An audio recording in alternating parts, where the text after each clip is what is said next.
Terima kasih untuk Anda yang masih bergabung bersama dengan kami, dan di segmen ini kita akan review bagaimana pergerakan indeks harga saham gabungan yang lagi-lagi melanjutkan penguatan dan sudah menembus di atas level 7.300 pemirsa. Bahkan secara intraday hari ini tadi juga sudah melewati di 7.366 dan mencoba kembali mendekati di level 7.400-an.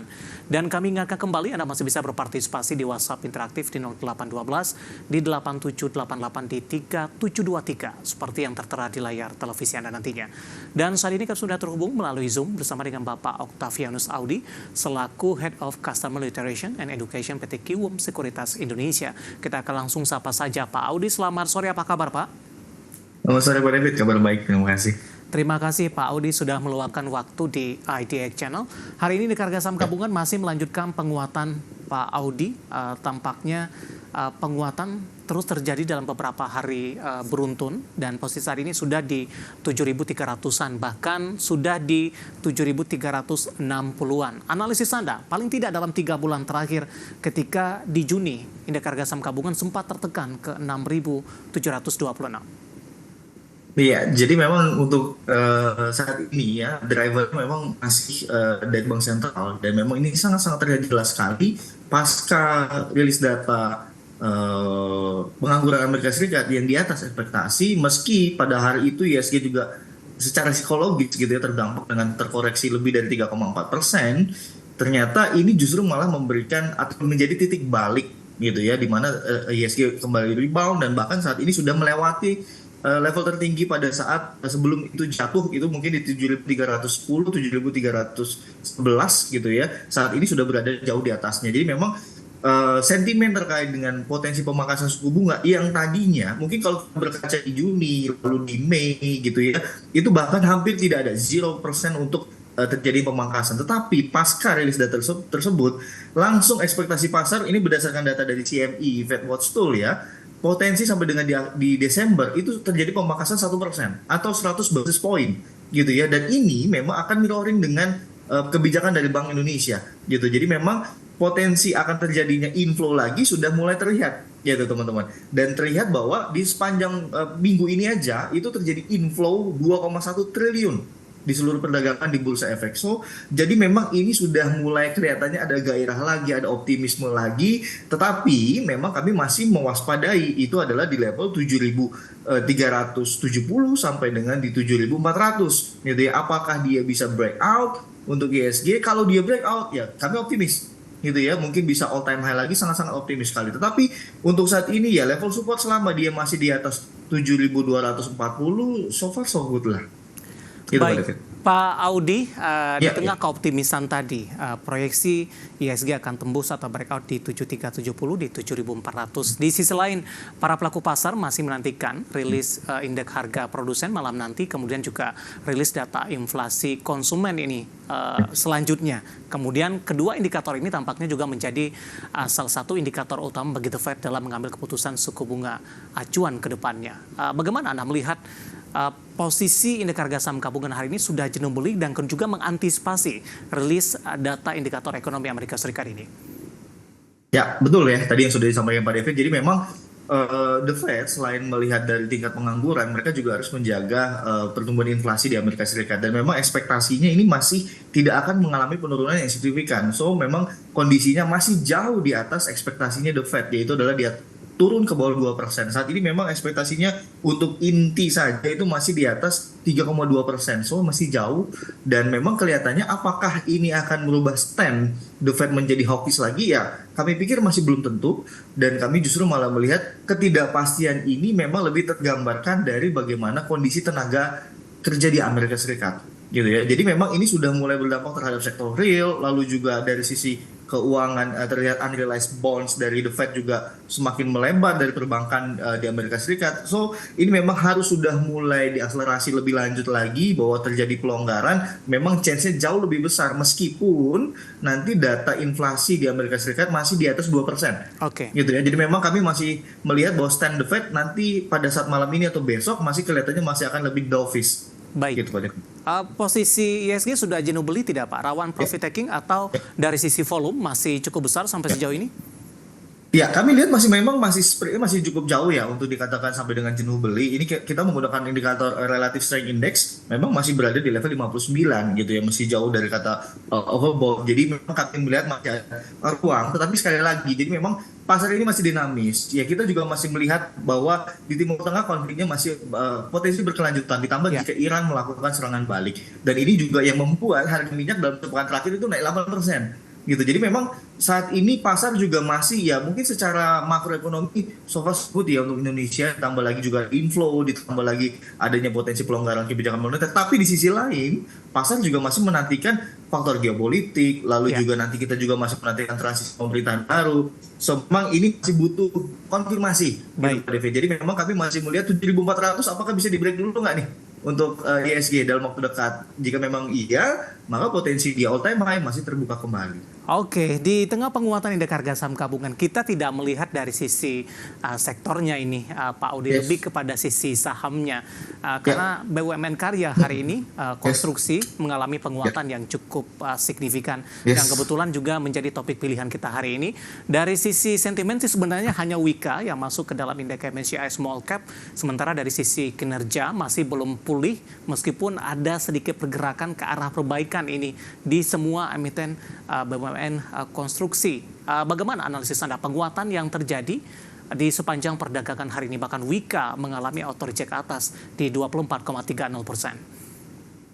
Iya, jadi memang kalau kita bicaranya secara faktor gitu, memang salah satunya adalah ya Wika berhasil masuk ke MSCI, tetapi memang secara fundamental itu sendiri masih belum mencatatkan kinerja yang jauh diharapkan gitu ya. Tetapi memang ini kami masih melihat hanya faktor psikologis dan biasanya ini memang momentumnya mungkin momentum pemilu gitu ya pada saat transisi pemerintahan atau ya kalau kita berkaca 2014, 2019 pada saat dilantiknya waktu itu Presiden Jokowi itu memang infrastruktur ini selalu ngebut gitu dan memang narasinya untuk tahun ini adalah presiden terpilih yang baru memang masih akan berkelanjutan untuk infrastruktur. Tetapi memang kami masih harus mengkaji lebih jauh lagi bagaimana terkait dengan proyek nasional, lalu juga bagaimana nanti keberlanjutan IKN dan seterusnya. Memang kami masih perlu elaborasi lebih jauh. Tetapi untuk saat ini memang kami melihat hanya faktor salah satunya adalah faktor psikologis dari masuknya Wika ke MSCI dan ini membuat serempak gitu ya dari emiten-emiten infrastruktur. Tapi untuk teman-teman atau sobat investor kami hanya menyarankan untuk investasi jangka pendek dulu. Ya. Untuk saat ini memang ya ini lebih disarankan hanya untuk trading buy dulu gitu ya. Oke, langsung saja kita ke Wika, Pak Audi. Auto reject atas di 24,30%, 266. Arahnya akan kemana? Iya, hari ini volumenya spike menarik sekali, hampir lebih dari 2 kali lipat dari average-nya. So memang dorongan hari ini sangat-sangat dibutuhkan gitu ya. Plus juga hari ini pertama kalinya lagi Wika naik ke atas moving average 200 hari. Ya. Jadi chance-nya untuk Wika kembali menguat kami lihat masih ada gitu ya. Memang tapi perlu bertahap gitu ya. Target pertamanya adalah di 314. Once dia sudah sentuh atau dia bisa breakout, maka next-nya adalah bisa sampai dengan 350. Jadi step by step gitu ya. Tetapi untuk level yang mesti dijaga untuk besok hari, selama dia masih stay di atas 240, saya pikir masih akan ada chance dia untuk bisa sampai target. Baik, penutupan hari ini di 266, auto reject atas di 24,30%. Kita beralih ke PTPP, Pak. Ya. Oke. PTPP juga sama, hari ini volumenya sangat besar sekali, tetapi memang kalau kita lihat secara tren historical gitu ya, memang beberapa kali PTPP ini sempat ada spike juga, itu mungkin di 15 Februari kalau teman-teman investor ingat, dan sebenarnya ini masih berbeda dibandingkan dengan Wika. Kami masih butuh konfirmasi lebih lanjut untuk PTPP. Untuk target masih ada change, dia masih bisa menguat, tetapi ruangnya lebih sempit dibandingkan dengan Wika. Targetnya adalah di 540. Untuk target berikutnya adalah sampai dengan di 600, jadi step by step juga. Dan untuk level support, at least dia masih di atas 430, masih boleh di-keep dulu kok untuk PTPP. Baik, next kita beralih ke Adi, Pak. Oke. Ya, Adi kurang lebih sama persis seperti PTPP gitu ya. Kami masih butuh konfirmasi lebih lanjut, walaupun hari ini volume transaksi juga sangat besar gitu ya dibandingkan dengan average-nya. Untuk targetnya jauh lebih sempit lagi untuk Adi. Kami ekspektasinya sampai dengan di 350 resisten pertamanya, dan next resistennya jika memang break 350 bisa sampai dengan di 386 gitu ya. Dan untuk level support yang mesti dijaga untuk ADI adalah di level 280. Baik. Sebelum kita update penutupan indeks harga saham gabungan di sesi kedua, saya ke WhatsApp interaktif terlebih dahulu. Kebetulan sudah masuk, ada Tika yang ada di Medan. Terima kasih juga sudah bergabung bersama dengan kami. Menanyakan weton ini Pak, hari ini juga naik tinggi di 27,38%. Bisa masuk di harga berapa? Rawan profit taking tidak untuk weton? Ya, jadi memang kalau untuk yang lainnya ya, sekali lagi memang kami melihat ini lebih karena faktor psikologis Wika yang masuk ke MSCI small cap, tetapi memang untuk secara tren sendiri kami masih sangat mewaspadai sekali akan terjadinya profit taking, khusus untuk weton sudah masuk area jenuh beli. So memang jika ada potensi penguatan mungkin terbatas sekali hanya sampai dengan 126 gitu ya resisten pertamanya, dan untuk level supportnya mungkin dibatasi di level 96-97 untuk masuk saat ini spekulatif aja, small allocation, jadi manfaatkan untuk trading jangka pendek. Oke, jawaban untuk Ibu Tika di Medan, kenaikan signifikan, faktor fisiologis, dan tadi juga disampaikan profil risikonya untuk weton, dan lagi-lagi kebutuhan investasi tetap ada di tangan para pemirsa ITX Channel. Pak Audi, menarik, kita hold terlebih dahulu Pak, saya akan coba sampaikan updatean penutupan perdagangan di sesi kedua hari ini, dan juga beberapa informasi grafis yang berhasil dihimpun oleh tim redaksi kami. Dan pemirsa, indeks harga saham gabungan di sesi kedua hari ini ditutup signifikan di 0,81% penguatan, dan indeks harga saham gabungan tampaknya semakin kokoh di atas level 7.300-an, tepatnya di 7.356.638. Bahkan intraday hari ini sempat menembus di level 7.366.651. Tadi juga sudah disampaikan analisisnya, potensi untuk indeks harga saham gabungan untuk kembali di atas level 7.400-an. Baik, langsung saja kita ke grafis yang pertama. Kita akan coba lihat bagaimana posisi penutupan beberapa indeks lainnya di sesi kedua di perdagangan hari ini. Dapat Anda saksikan grafis di layar televisi Anda pemirsa. MNC 36 menguat di 0,80%, Jakarta Islamic Index melemah di 0,12%, LQ45 menguat di 0,47%. Kita akan coba lihat bagaimana rotasi pergerakan sektoral di penutupan sesi kedua hari ini.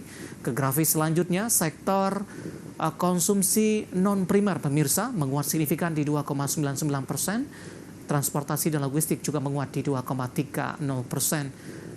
Kesehatan menguat di 0,01%, dan selanjutnya industri tertekan di 0,51%. Kita akan coba lihat saham-saham yang hari ini mengalami penguatan signifikan yang masuk ke dalam deretan top gainers pemirsa, dan tampaknya didominasi oleh saham-saham BUMN konstruksi.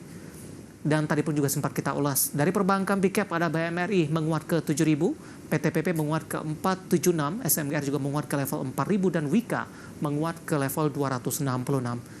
Kita beralih ke grafis selanjutnya, saham-saham yang hari ini menjadi pemberat indeks harga saham gabungan.